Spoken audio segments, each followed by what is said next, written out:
Hello दोस्तों, welcome to Brighton academy. Brighton academy में आपका बहुत बहुत स्वागत है। आज का हमारा टॉपिक है प्रारंभिक पूंजी और पूंजी पर ब्याज की गणना।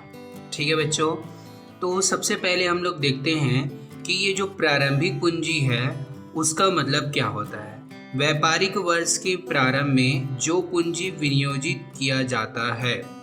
समझ में आ रहा है बच्चों? व्यापारिक वर्ष मतलब क्या हो गया, जैसे कि 1 अप्रैल 2020 से 31 मार्च 2021 तक को हम लोग क्या कहेंगे, व्यापारिक वर्ष कहेंगे।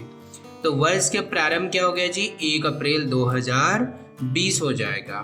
या फिर हम लोग अगर कैलेंडर वर्ष के हिसाब से लेंगे तो प्रारंभिक वर्ष क्या हो जाएगा, 1 जनवरी 2020। तो वर्ष के प्रारंभ में जो पूंजी विनियोजित किया जाता है अर्थात लगाया जाता है, किसके द्वारा जी, व्यापारियों के द्वारा लगाया जाता है, अर्थात व्यापार के स्वामी के द्वारा जो भी पूंजी विनियोजित की जाती है। कब जी, वर्ष के प्रारंभ में। या विनियोजित रहता है या विनियोजित पहले से रहता है वर्ष के प्रारंभ में, मतलब हम लोग कई सालों से क्या कर रहे हैं जी, व्यापार चला रहे हैं। तो वर्ष के प्रारंभ में जितनी भी पूंजी विनियोजित रहती है उसे ही हम लोग क्या कहते हैं, प्रारंभिक पूंजी। प्रारंभिक पूंजी नाम से पता चल रहा है, वर्ष के प्रारंभ में लगाई गई पूंजी को हम लोग क्या कहेंगे, प्रारंभिक पूंजी कहेंगे, जिसे इंग्लिश में क्या कहते हैं, ओपनिंग कैपिटल। ठीक है बच्चों, आगे देखेंगे अंतिम पूंजी। अब आप लोग सोचोगे कि मैंने तो आप लोगों को टॉपिक में ये ही नहीं लिखा है कि अंतिम पूंजी के बारे में, तो मैं अंतिम पूंजी क्यों बता रहा हूँ, क्योंकि आगे हमारे टॉपिक में अंतिम पूंजी आने वाला है। अगर आप लोगों को अंतिम पूंजी ही क्लियर नहीं है तो आप लोगों को प्रारंभिक पूंजी भी उतने से क्लियर नहीं होगा। इस कारण से हम लोग अंतिम पूंजी भी देख लेते हैं। अंतिम पूंजी को इंग्लिश में क्या कहते हैं बच्चों, क्लोजिंग कैपिटल कहते हैं। व्यापारिक वर्ष के अंत में जो पूंजी लाभ या हानि के बाद शेष बच जाती है। ठीक है बच्चों, व्यापारिक वर्ष का अंत क्या हो जाएगा, 31 मार्च 2021। ठीक है बच्चों, व्यापारिक वर्ष क्या हो जाएगा, 31 मार्च 2021। मतलब जब भी हम लोग व्यापारिक वर्ष की बात करते हैं तो 1 अप्रैल से 31 मार्च होता है। 1 अप्रैल को स्टार्ट होता है और अगले साल के 31 मार्च को खत्म होता है। तो 31 मार्च के अंत में या कैलेंडर वर्ष क्या हो जाएगा, 31 दिसंबर। तो 31 दिसंबर तक हमारी जो पूंजी लाभ या हानि के कारण से शेष बच जाती है। जैसे कि हमने मान के चलो प्रारंभिक पूंजी लगाया था 20,000, अगर हमें लाभ हुआ तो कितना हो गया जी, मान के चलो 2,000 का लाभ हो रहा है, तो हमारी पूंजी कितनी हो जाएगी, 22,000 हो जाएगी। वही हमारी क्या कहलाएगी, अंतिम पूंजी। क्योंकि हमने साल भर व्यापार किया है और हमें अगर 2,000 का लाभ हो रहा है तो लाभ के कारण से हमारी पूंजी बढ़ जाती है। आप लोग जानते हो लाभ से हमारी पूंजी बढ़ जाती है। अगर हानि होगा, मान के चलो 2,000 की हानि हुई, तो वर्ष के प्रारंभ में हमने पूंजी लगाया था 20,000, वो हमारी प्रारंभिक पूंजी हुई थी। अब 2,000 हानि होने के कारण से पूंजी हमारी घट गई है, तो 18,000 हो जाएगी। तो वही क्या हो जाएगी, हमारी अंतिम पूंजी। तो इसको याद रखने के लिए कैसे याद रखोगे, व्यापारिक वर्ष के अंत में लाभ या हानि होने के बाद जो पूंजी बच जाती है मतलब या बढ़ जाती है, बढ़ने पर, लाभ के कारण से बढ़ने से और हानि के कारण घटने से जो पूंजी बच जाती है उसे ही हम लोग क्या कहते हैं बच्चों, अंतिम पूंजी या क्लोजिंग कैपिटल कहते हैं। ठीक है बच्चों, अब आगे देखते हैं पूंजी पर ब्याज की गणना। पूंजी पर ब्याज की गणना का सूत्र क्या है बच्चों, पूंजी पर ब्याज प्रारंभिक पूंजी गुना ब्याज की दर। अब आप लोग देख रहे हो कि पूंजी पर ब्याज के लिए मैंने यहाँ पर केवल पूंजी न लिखकर क्या लिखा है जी, प्रारंभिक पूंजी। तो आप लोगों को मैं याद दिला देता हूँ कि प्रारंभिक पूंजी पर ही पूंजी पर ब्याज निकाला जाता है, क्योंकि वर्ष के प्रारंभ में जो पूंजी लगा रहेगा वर्ष के अंत तक वही पूंजी लगी रहती है। इस कारण से हम लोग उसी पूंजी पर अर्थात प्रारंभिक पूंजी पर ही पूंजी पर ब्याज निकालते हैं। तो प्रारंभिक पूंजी गुना ब्याज की दर बटा 100। ठीक है बच्चों, अब हम लोग देखेंगे प्रारंभिक पूंजी की गणना। तो प्रारंभिक पूंजी की गणना क्यों करने की जरूरत पड़ती है, क्योंकि कभी कभी क्वेश्चन में हमें अंतिम पूंजी दे दिया रहता है बट प्रारंभिक पूंजी दिया नहीं रहता है। तो उस कंडीशन में हमें क्या करना पड़ता है बच्चों, प्रारंभिक पूंजी निकालना पड़ता है। तो हम लोग क्या करेंगे, प्रारंभिक पूंजी की गणना, कैलकुलेशन ऑफ ओपनिंग कैपिटल। तो इसके लिए मैंने एक चार्ट बनाया है, इस चार्ट को ध्यान में रखेंगे, इसी के आधार पर हम लोग प्रारंभिक पूंजी निकालेंगे। समझ में आ रहा है बच्चों? प्रारंभिक पूंजी क्यों निकाल रहे हैं? क्योंकि हमें पूंजी पर ब्याज निकालना है, और पूंजी पर ब्याज किसके आधार पर निकाला जाता है? प्रारंभिक पूंजी के आधार पर। तो हमें अगर क्वेश्चन में प्रारंभिक पूंजी नहीं दिया है और अंतिम पूंजी ही दिया है, तो उस अंतिम पूंजी को किस में कन्वर्ट करेंगे बच्चों? प्रारंभिक पूंजी में कन्वर्ट करेंगे। तो उसे किस तरीके से निकाला जाता है ये देखते जाइए। अंतिम पूंजी सबसे पहले लिखेंगे, उसकी राशि यहाँ लिख देंगे, फिर आहरण को जोड़ेंगे। जो भी निजी प्रयोग के लिए हम लोग व्यवसाय से पैसा निकालते हैं या घरेलू उपयोग के लिए उसे आहरण कहते हैं, तो उसको हम लोग यहाँ से जोड़ देंगे। अब हानि को क्या कर दिया जाता है बच्चों? इसको भी जोड़ दिया जाता है, और लाभ को क्या कर दिया जाता है? घटा दिया जाता है। अतिरिक्त पूंजी जो हमने बिजनेस में प्रारंभ में जो पूंजी इन्वेस्ट किया था वो, और उसके अलावा हमने अतिरिक्त पूंजी, एक्स्ट्रा पूंजी और इन्वेस्ट किया, उसको भी हम लोग क्या कर देंगे? घटा दिया जाता है। फिर जो इस सब को जोड़ने या घटाने के बाद जो आंसर आता है उसी को हम लोग क्या कहते हैं?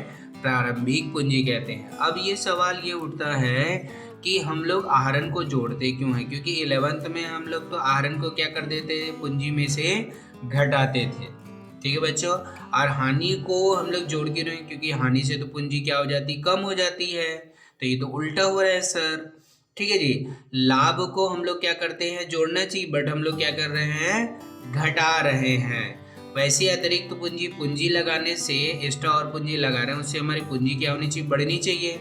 तो हमने इसको क्या कर दिया? घटा दिया, ठीक है बच्चों। तो ये सब उल्टा हो रहा है। अब उल्टा क्यों हो रहा है इसके पीछे लॉजिक मैं आपको थोड़ी देर बाद क्लियर करता हूँ। तो आप लोग को समझ में आ गया बच्चों? सबसे पहले अंतिम पूंजी लिखेंगे, उसमें आहरण जोड़ देंगे, हानि को फिर जोड़ देंगे, लाभ को फिर घटा देंगे, फिर अतिरिक्त पूंजी को घटाने के बाद जो आंसर हमारा आएगा उसी को हम लोग क्या कहते हैं? प्रारंभिक पूंजी कहते हैं, ठीक है बच्चों। अब आगे देखेंगे इसके पीछे लॉजिक क्या है, कि हम लोग इसको जो जोड़ने की चीज़ें हैं उसको हम लोग घटा रहे हैं और घटाने की चीज़ों को जोड़ रहे हैं, तो उसके पीछे लॉजिक क्या है आप लोग यहाँ पर देखेंगे। जैसे कि आप लोग 11 में पढ़ चुके हो चिट्ठा, तो चिट्ठे में क्या होता था जी? पूंजी में हम लोग क्या करते थे? शुद्ध लाभ को जोड़ देते थे। अगर लाभ हानि खाते का आंसर शुद्ध लाभ के रूप में आ रहा है तो उसको हम लोग जोड़ देते थे, क्योंकि लाभ से पूंजी बढ़ जाती है, हम लोग जानते हैं 11 क्लास से। और हानि से क्या होती थी? पूंजी घट जाती थी, ठीक है जी। पूंजी कम हो जाएगा, इस कारण से हम लोग इसको घटा देते हैं। आहरण, आहरण क्या होता है जी? व्यापार के स्वामी द्वारा अपनी जो पूंजी लगाई गई हो उसमें से कुछ पैसा या कुछ माल या कुछ संपत्ति निकाल लिया जाता है, उसे आहरण कहते हैं। तो निकालेंगे तो सीधी बात क्या हो जाएगी जी? पूंजी कम हो जाएगी। समझ में आ रही बात बच्चों? तो ये हम लोग करते थे। अब यही चीजें हम लोग यहाँ पर उल्टा कर रहे हैं। क्यों बच्चों? क्योंकि ये हमारी क्या होती थी? प्रारंभिक पूंजी पर हम लोग ये कैलकुलेशन करते थे, तो शुद्ध लाभ को क्या करते थे? जोड़ देते थे। अब यहाँ पर उल्टा काम कर रहे हैं, अंतिम पूंजी पर कर रहे हैं, इस कारण से लाभ को क्या कर दिए? घटा दिए। समझ में आ रही बात? सब चीजें उल्टा हो रहा है ये। अब उसके बाद शुद्ध हानि को यहाँ पर हम लोग घटा रहे, बट यहाँ पर क्या हो रहा है? उसी को हम लोग जोड़ रहे हैं, ठीक है बच्चों। उसके बाद आहरण को हम लोग यहाँ पर घटा रहे हैं, देखो आहरण को यहाँ पर क्या कर रहे हैं? हम लोग जोड़ रहे हैं। अतिरिक्त पूंजी होता तो अतिरिक्त पूंजी को यहाँ पर क्या करते हैं? जोड़ देते, ठीक है बच्चों। तो ये सब उल्टा क्यों हो रहा है? क्योंकि हम लोग प्रारंभिक पूंजी से जो यहाँ पर जोड़ने घटाने के बाद जो आंसर आएगा इसको क्या कहते हैं? अंतिम पूंजी कहते हैं। तो इसमें क्या हो रहा है? हम लोग सीधा सीधा काम कर रहे हैं, प्रारंभिक पूंजी से अंतिम पूंजी ला रहे हैं। समझ में आ रही बात बच्चों? और इसमें क्या कर रहे हैं? अंतिम पूंजी से प्रारंभिक पूंजी को ला रहे हैं। इस कारण से क्या हो रहा है? प्रोसेस हमारा क्या हो रहा है? उल्टा हो रहा है। समझ में आ गया बच्चों? अब हम लोग देखेंगे कि हम लोग इसका प्रैक्टिकल क्वेश्चन कैसे सॉल्व करेंगे, इसका हल हम लोग कैसे करेंगे। तो देखते जाइए बच्चों, यहाँ पर क्या दिया गया है। सबसे पहले हमें एक मैंने क्वेश्चन पहले से उतार के रखा हुआ है। तो क्वेश्चन में हमें क्या दिया गया है? ए और बी फर्म के साझेदार हैं। 31 दिसंबर 2007 में उनके आहरण क्रमशः 12,000 और 18,000 थे। मतलब देखो यहाँ पर ध्यान देंगे तो हमें यहाँ पर 31 दिसंबर 2007 की पूंजी दी गई। तो ये कौन सी पूंजी कहलाएगा बच्चों? अंतिम पूंजी। कौन सी पूंजी? अंतिम पूंजी। अब पूंजी पर ब्याज देने के पूर्व फर्म के वर्ष में लाभ कितने का हुआ है? ये देखो 48,000 का लाभ हो रहा है, ठीक है बच्चों। तो हमारी पूंजी कितनी? अंतिम पूंजी कितनी? 12,000 और 18,000 और इसमें प्रारंभिक इसमें लाभ कितने का हुआ है 48,000 और पूंजी पर ब्याज की गणना कितना प्रतिशत करना है हमें 10% वार्षिक दर से कीजिए, ऐसा हमें दिया गया है। समझ में आ रहा है बच्चों? तो हम लोग सबसे पहले क्या करेंगे, यहाँ पर क्या करेंगे, सबसे पहले अब इसको हल करना है। तो पूंजी पर ब्याज की गणना करनी है तो क्या इसी पूंजी पर कर सकते हैं क्या? नहीं, क्योंकि मैंने आपको सूत्र बताया था, सूत्र में ये बताया था कि प्रारंभिक पूंजी पर ही पूंजी पर ब्याज की गणना की जाती, न कि अंतिम पूंजी पर। तो ये अंतिम पूंजी को क्या करेंगे बच्चों, प्रारंभिक पूंजी में चेंज करेंगे। तो इसके लिए मैंने पहले से ही एक प्रोफार्मा एक मैंने टेबल बना रखा है। तो अब देखते हैं इसी में क्वेश्चन को सॉल्व करेंगे। सबसे पहले अंतिम पूंजी दी गई है 31 दिसंबर 2007 को, यहाँ पर 12 और 18,000 दिया है। बाकी इसको गलती से मैंने कितना लिख दिया बच्चों, 72 और 54 लिख दिया। तो इसको हम लोग सुधार देते हैं। यहाँ पर कितना करेंगे 12,000 और यहाँ पर 18,000 करेंगे। ठीक है बच्चों। उसके बाद क्या लिखा मैंने, आहरण को क्या कर देते हैं, जोड़ देते हैं। तो आहरण तो इसमें हमें क्वेश्चन में दिया है क्या, आहरण सॉरी बच्चों, यहाँ पर मैंने पूंजी को लिखा नहीं है। देखो यहाँ ये क्या है जी, हमारी आहरण की राशि है। ये क्या है, हमारी आहरण की राशि, इसमें पूंजी को नहीं दिया लिखा हूँ। तो यहाँ पर अंतिम पूंजी क्या है बच्चों, यहाँ पर मैं थोड़ा सा हिंट कर देता हूँ। यहाँ पर अंतिम पूंजी ए और बी की है 72,000 और कितना जी 54,000। सॉरी बच्चों, यहाँ पर मैंने पूंजी को, अंतिम पूंजी को लिखा नहीं है, ये आहरण की राशि है। ठीक है बच्चों। तो यहाँ पर ये एक्चुअल में क्या है 72,000 और 54,000, इसको मैंने एकदम सही लिखा था। तो 72,000 और ये 54,000, ये क्वेश्चन लिखने में थोड़ा सा मिस्टेक हो गया। अब आगे देखते जाइए। फिर क्या है जी, आहरण। ठीक है जी। तो उसके बाद क्या लिखेंगे, आहरण को हम लोग जोड़ देंगे। 12,000 और कितने का दिया गया, 18,000 का दिया गया है। तो 12,000 और 18,000 की ये हो गया। उसके बाद इसमें हम लोग क्या करेंगे बच्चों, लाभ को घटा देंगे। तो लाभ कितने का पड़ा था हमने, 48,000 का। तो 48,000 को कैसे बांटेंगे, बराबर। अब ये सवाल ये उठता है कि बराबर क्यों बांटते हैं। देखो ए और बी साझेदार, फर्म में साझेदार है। बाकी लाभ को कैसे बांटते हैं ये नहीं दिया, तो कैसे किया जाता है बच्चों, बराबर बांटा जाता है। ये कितने का है 48,000। 48,000 को कैसे बांटेंगे, बराबर, मतलब 24,000 और 24,000 में। ठीक है बच्चों।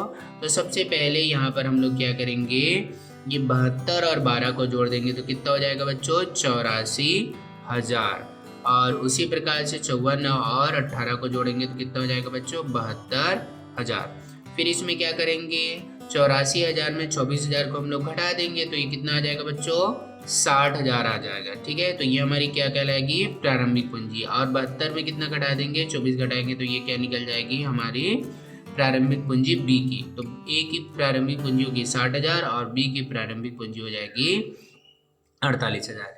अब आप लोग देखेंगे यहाँ पर मैंने पहले से ही लिख कर रखा है कि पूंजी पर ब्याज कैसे निकालेंगे। तो पूंजी पर ब्याज कैसे निकाला जाता है बच्चों, पूंजी पर ब्याज बराबर होता है प्रारंभिक पूंजी गुना ब्याज की दर बटा 100। इस तरीके से निकाला जाता है। तो सबसे पहले ए का निकालेंगे। तो ए की प्रारंभिक पूंजी क्या है, ए की प्रारंभिक पूंजी 60,000 है। ब्याज की दर यहाँ पर कितना परसेंट दिया बच्चों, 10%। तो 10 बटा 100 हो जाएगा। उसी प्रकार इसकी प्रारंभिक पूंजी कितनी है, 48,000 दी गई है। इसका भी कितना निकालेंगे, 10% और बटे में क्या लगाते हैं, 100। तो ये हो जाएगा 0 0, हमारा 1 0 1 0, फिर 1 0 1 0। तो कितना आ जाएगा बच्चों, 6,000। और यहाँ पर क्या हो जाएगा, ये 0 दोनों का काट दिया, ऊपर नीचे 2 0, तो ये हो जाएगा हमारा 48,000। ठीक है बच्चों, आप लोगों को टॉपिक क्लियर हो गया होगा। Thank you for watching this video. और प्लीज़ इसे लाइक कीजिए और अपने फ्रेंड्स को शेयर कीजिए और मेरे चैनल को सब्सक्राइब कीजिए। थैंक यू दोस्तों।